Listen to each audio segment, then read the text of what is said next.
మన సంప్రదాయం ప్రకారం మొత్తం 4 రకాల యుగాలున్నాయి. అవేంటి అంటే కృతయుగము, త్రేతాయుగము, ద్వాపర యుగము, కలియుగం.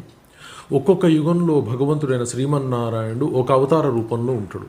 ఆయన కృతయుగంలో ఏ విధంగా ఉన్నాడో చూద్దాం. కృతయుగంలో ఆయన తెల్లని రంగులో ఉన్నాడు. అలాగే వచ్చేసి 4 చేతులు కలిగి ఉన్నాడు.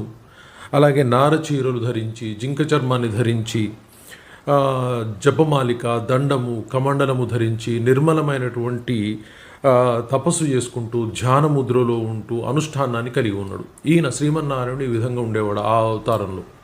మరి అప్పుడు ఆయన ఏమని పిలిచేవారో చూద్దాం.